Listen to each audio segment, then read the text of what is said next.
Ford, F-O-R-D, Police Chief, Travelers Rescue. Good. Everybody good? Yeah, we're good. Alrighty. Any updates you want to provide so far? I'm gonna leave the floor to you. Okay, so out here today we have Greenville County Sheriff's Office, Spartanburg County Search and Rescue, Malden Police Department, Travelers Rescue Police Department, and I hope I haven't forgotten any. We're all working together on evidence from a cold case from 1999, missing person of Brooke Leigh Henson. Several weeks ago, a task force was started with multiple agencies involved in that task force to try to come up with some new leads. To make a long story short, there were some new leads, some new information that leads us here today to this piece of property. We are searching the property now based on a search warrant that was obtained and looking for any and all evidence we may can find in the disappearance of Brooke Leigh Henson. Was there a reason why the task force was just formed so recently? It was new ideas from some new investigators. So one of the investigators or deputies from Greenville County approached me, and I had an investigator also, and then we spoke with the chief at Malden. He had an investigator that helped solve a couple of cold cases recently. So what we did was said, why don't we just get together and start this and try to do it on a temporary basis to try to generate more leads. So it's a volunteer type task force where these agencies are helping each other, helping Travelers Rest really, Greenville County and Travelers Rest, and trying to generate more leads. It's been almost 26 years now she went missing. So it's just an idea that came up and the resources were there. And I give a lot of thanks to the Sheriff Lewis, Chief George Miller at Malden PD, and my department, and then obviously Spartanburg Search and Rescue that's here today doing a tremendous job in helping us out today. Who was the person that was arrested today, and what's their connection to this case? No, he was arrested on unrelated charges today. Based on the search, some items were found. Greenville County Sheriff's Office then arrested him. I don't want to release his name. He is the resident that lives here. You may can find it through records, but I don't want to release that since it's their arrest. I will say that he was a person in this case. I won't call him a person of interest.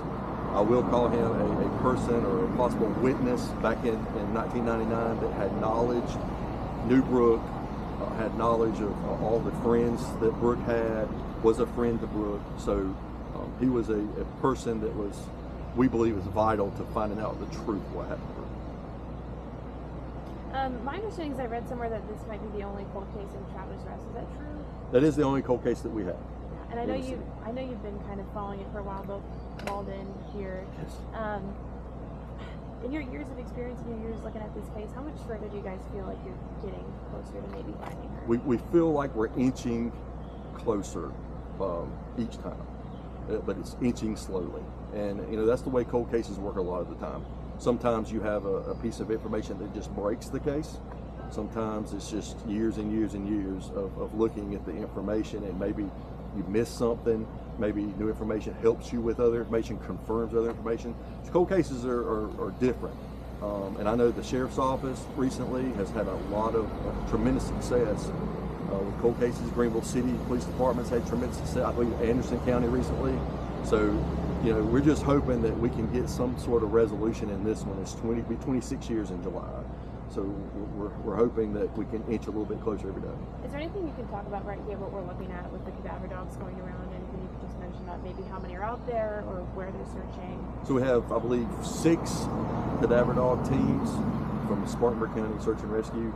And I just have to say, I was in the command post and they are doing an excellent job. I can't thank them enough for their time today, for what they're doing to try to help us in this. They've been tremendous. Do you know what it looks like when a dog alerts her, like what that process looks like? Actually, I don't. Okay, I was curious because I know we're all watching it and we're like, what is going on? But yeah, actually I don't. If I did, I'd know, but that's not my area of expertise. So I depend on the experts for that, and they know these animals really well. These animals are trained, they have certifications, so I trust them. What would you say to the So I have been in touch with some of the family this morning via a mobile text, and they sent me some prayer hands by text, asking me to keep them in the know, and I told them absolutely I would. I talk with them at least a couple, 3 times a year, just on a personal basis, to let them know I haven't forgotten and I don't plan to forget. This is something near and dear to my heart. I'm a local guy. I grew up in Travelers Rest in Marietta, and I don't ever intend upon stopping until we find the truth. Has this property been searched in the past? We have been on this property and talked with the resident, and he's given us permission to look around with him at the time, but it has not been searched.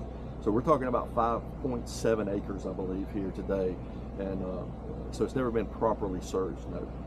Was there a new piece of information that enabled you or allowed you to be able to get this search warrant for today?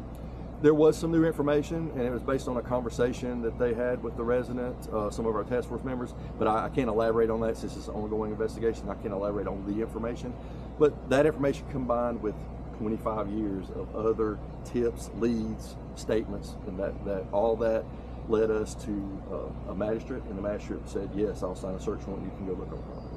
Is there anything you want to say to the people at Travelers Rest that might have been following this as long as you have? Yes, I'd like to say, please don't give up. I know people think that it's been a long time, and a lot of people forget, but I have conversations weekly with individuals from Travelers Rest that were here back then, that knew it happened. Please don't forget. Please keep hope alive. We are keeping hope alive. Like I said, all agencies involved here want to see justice and want to see her remains found. We believe she is dead. We want to find her remains. We want to solve the case. So I would say, don't give up on us. And if you know, please come forward. We are trying to raise a substantial amount of reward money right now. A large amount we're trying to raise. In the $50,000 or more range, we're trying to raise it to get someone to talk. Do I have that money now? I do not have that money now, but we are trying to raise it. Has there been any other information regarding the details of when she went missing? I know there's some confusion that she walked off, she got picked up. Is there anything you guys have figured out around that side of the case? So interestingly enough, we get statements, conflicting statements from a lot of people.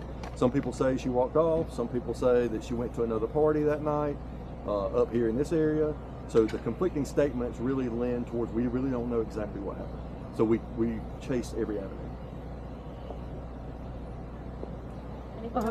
Has her boyfriend been questioned? Is he still around? He is not. He died of a drug overdose in 2019, and he was questioned a long time before I got involved in the case, but he gave no good information as far as I'm aware regarding the case. Can you say what charges the arrests were made for today? I know they were unrelated, you said, but what I can't indicate that because I don't know how many charges or what they're going to be yet. But he is at the detention center now, and those will come out today. And my plan today, right now, is to come back at 1 o'clock and give you another update what we have, and maybe I can say something in. I'll check with Greenville County. If they don't mind me releasing that, I will.